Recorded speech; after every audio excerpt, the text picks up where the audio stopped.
Bueno, ha generado mucha polémica la previa de la puesta en marcha ya definitiva de la ley de 40 horas que comienza en su primera etapa mañana viernes con la reducción de 45 a 44 horas de jornada laboral semanal, lo que por cierto ha generado también mucho debate respecto de algunas informaciones que se han podido conocer respecto de cómo algunas empresas han tenido pensado implementar este cambio. Bueno, para hablar respecto de esto, saludamos a esta hora de la mañana al economista de Fundación Sol, Santiago Roselot, en este espacio que tenemos semanalmente con nuestros amigos y amigas de la Fundación. ¿Cómo estás, Santiago? Buenos días, gracias por estar nuevamente con nosotros.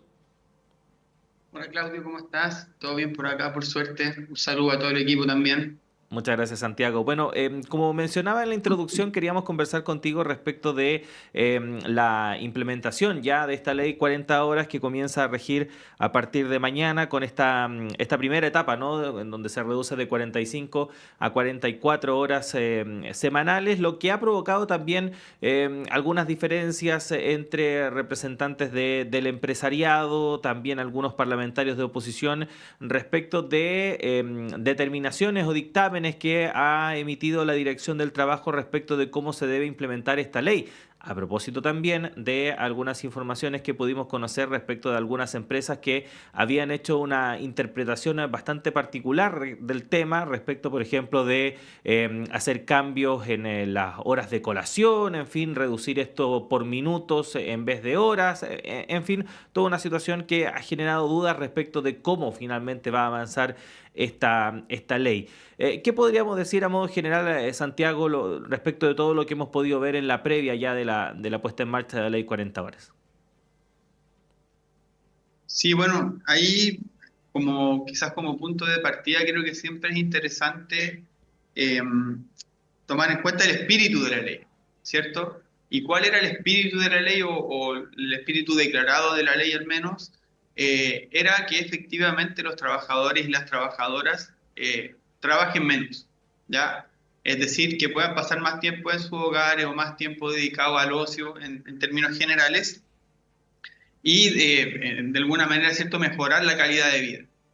¿Cierto? Y esto se da sobre todo en un contexto donde Chile tiene de las jornadas laborales más largas de la OCDE, donde en los últimos 20, 30 años hemos visto que la productividad de los trabajadores ha ido al alza y esta productividad al alza no ha sido retribuida ni salarialmente ni con una compensación de jornada laboral. Y hoy vemos que efectivamente de cada 8 horas que se trabajan en Chile, 3 horas, con las primeras 3 horas ya se pagan los salarios, ¿cierto? O sea, las otras 5 horas eh, van para las ganancias del capital. Entonces, en ese contexto, ¿cierto? Es que se da esta demanda que es histórica del movimiento sindical y que, como comentaba antes, lo que busca es mejorar la calidad de vida de los trabajadores y trabajadoras.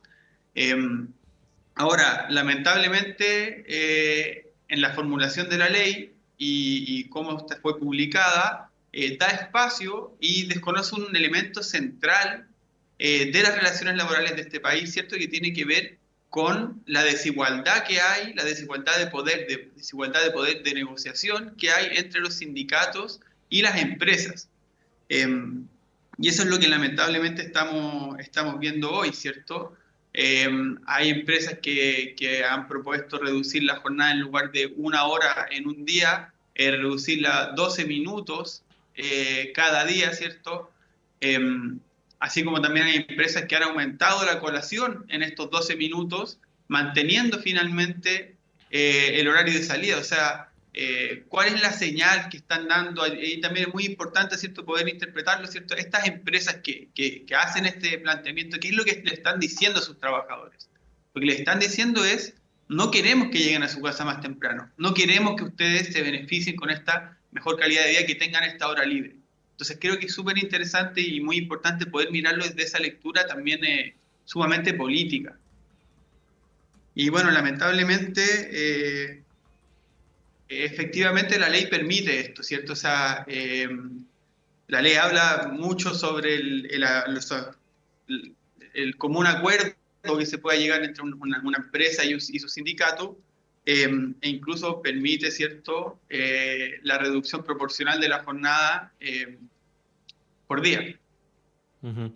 Ahora, Santiago, bueno, desde Fundación Sol, incluso en medio del debate, ¿no? Respecto a esta ley de 40 horas, alertaron respecto de los problemas que podría acarrear respecto de cómo estaba avanzando en cuanto a su redacción. La ministra Jara, cuando se conoció esta noticia respecto de que algunas empresas estaban pensando hacer adecuaciones por minutos y no por horas respecto de esta reducción de jornada laboral, señaló que la ley era clara en señalar de que esto hablaba de horas y no de minutos. ¿Es tan así o efectivamente la ley permite que las empresas pudiesen haber hecho esta reducción de esta forma finalmente? La ley lo permite, ¿cierto? O sea, se dice que se puede reducir el término de la jornada en forma proporcional entre los días de trabajo, ¿ya? Pero sobre todo permite una serie de acuerdos, entre comillas, libres, ¿cierto?, entre los sindicatos y la patronal. Y eso, según nuestra lectura desde la Fundación, eh, el tema medular acá con respecto a este proyecto de ley. Obviamente, ¿cierto?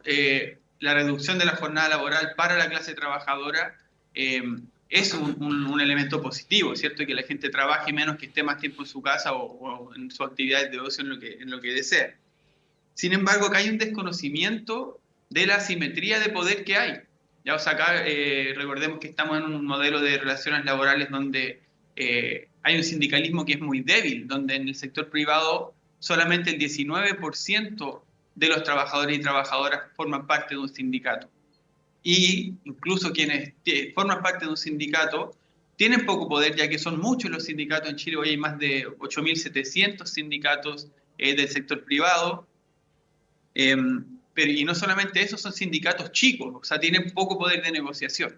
Entonces vemos que quienes están sindicalizados, la mayoría tienen poco poder de negociación, a pesar de ser ya un grupo pequeño, y la gran mayoría tiene que negociarlo de manera individual, es decir, tiene prácticamente nulo poder de negociación, y acá lo que se termina viendo es una imposición, ¿cierto?, de parte de los de las empresas, ¿cierto? Entonces, creemos un poco, nuestra lectura desde un inicio fue, y que lamentablemente hoy estamos viendo las primeras consecuencias ya en la implementación, ¿cierto?, que se puso la carreta delante de los bueyes. Acá finalmente era necesario tomar en cuenta esta relación desigual que hay entre trabajadores y empleadores, ¿cierto? Y en primer lugar, fortalecer o de la mano, ¿cierto?, tomar medidas para poder fortalecer el poder de negociación de los sindicatos y de la clase trabajadora. Ujú. Santiago, este dictamen emitido por la Dirección del Trabajo, ¿qué poder tiene para evitar que, por ejemplo, se produzcan este tipo de situaciones como que en vez de una hora se reduzca en minutos repartidos por la semana esta implementación de la Ley 40 horas? Claro, ahí el dictamen lo que indica sobre todo es que es algo que se puede llegar a fiscalizar, ¿ya? Y ahí está la Dirección del Trabajo como entidad fiscalizadora. Y efectivamente, bueno, una cosa es el poder de fiscalizar y la capacidad efectiva que puede tener una fiscalización, ¿cierto? Y sobre todo también está el problema de que una vez que se identifica, ¿cierto?, se puede identificar un abuso, ¿cierto?, una mala implementación de la ley. Está todo el tema de que una vez que se judicializa, también se entra en un terreno que es muy desgastante y que es muy también antisindical, ¿cierto? O sea, son procesos que demoran meses, muchas veces años, que generan un desgaste de tiempo, un desgaste de recursos, y que lamentablemente es otra de las facetas, ¿cierto?, en las cuales los sindicatos tienen mucho más que perder frente a la patronal, ¿cierto? O empresas que eh, tienen recursos, tienen muchas veces abogados de planta, eh, y que pueden, de cierta forma, encarar de mejor manera y resistir de mejor manera estos procesos que son más desgastantes. Ujú. Santiago, ¿qué lecciones podríamos sacar finalmente de todo lo que ha ocurrido en torno a esta ley y las eventuales consecuencias que ya podemos estar viendo respecto de la implementación de la misma y la situación actual de los trabajadores? Sí, de nuestra parte lo que más rescatamos, ¿cierto? Es que acá lo que se le dio a a la patronal es sobre todo control sobre la jornada laboral de los trabajadores y trabajadoras, ya un control que no existía antes.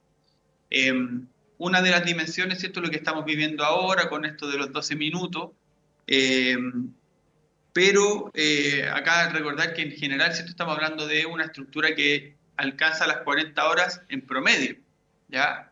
Y que en su extremo puede llegar esto quiere decir que puede haber una semana donde haya 30 horas y una semana, ¿cierto? Con 50, y que en su extremo puede llegar a tener semanas con 52 horas de trabajo, ¿ya? O sea, podemos llegar a situaciones que para un trabajador o una trabajadora tiene un impacto muy fuerte, ¿cierto?, sobre su vida cotidiana y el uso de su tiempo. Eh, por otro lado, también existe la posibilidad, bajo esta misma lógica, de la pérdida de las horas extras. O sea, si hay semanas en las cuales hay una mayor intensidad laboral y que hoy los trabajadores están ganando horas extras, la empresa puede distribuir entre las semanas, ¿cierto? Las semanas con más horas a estas semanas que hoy se pagan horas extras y finalmente el trabajador y trabajadora lo perdería. Y ahí, lamentablemente, ¿cierto? Acá lo que estamos viendo es una forma de reaccionar y de actuar del empresariado que lamentablemente no sorprende, ¿cierto? Y es que es una falta de buena fe.